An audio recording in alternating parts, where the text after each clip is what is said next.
Zoom out from Nigeria's internal crises, and its leaders are trying to change the rules of the global game.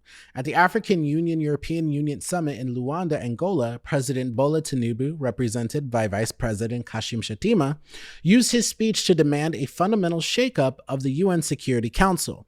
Nigeria is calling for permanent seats with full veto power for Africa, arguing that a continent of more than 1 billion people, home to some of the world's fastest growing economies and deadliest conflicts, cannot keep sitting on the sidelines while others decide war, peace, and sanctions. Tinubu wants genuine text-based negotiations, that's a direct quote, on reform under the UN's Intergovernmental Negotiations Framework to finally move forward, and he's pressing EU states to formally back Africa's long-standing common position. He's also selling Nigeria's own security record as proof that African-led solutions can work.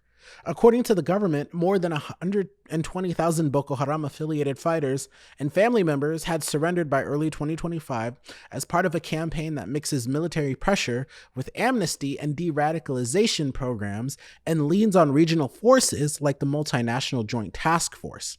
Tinubu is pitching that as a model for joint AU-EU operations and warning that outsourcing security to private military contractors in African conflict zones undermines sovereignty and complicates counterterrorism efforts, even as he acknowledges EU-backed efforts to stabilize the Sahel.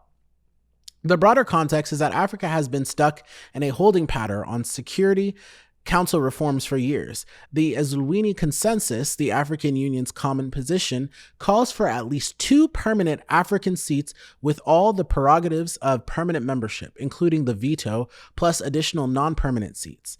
But the existing permanent members have never agreed on how or whether to share that power. With wars in Sudan, the wider Sahel, and Eastern Democratic Republic of the Congo, all constrained by Security Council sanctions, peacekeeping mandates, and veto politics, frustration on the continent is growing. Decisions in New York help set the terms for arms embargoes, peacekeeping withdrawals, and sanctions that ordinary people feel in very concrete ways. So for viewers, this isn't just a story about diplomatic seating charts. It's about whether countries living with the consequences of UN resolutions finally get a real say in writing them, or whether Africa stays locked out of the room where the biggest calls are made. If you found this helpful, make sure you're following the show so that you don't miss the next breakdown. Hit follow, tap subscribe, and stay plugged in.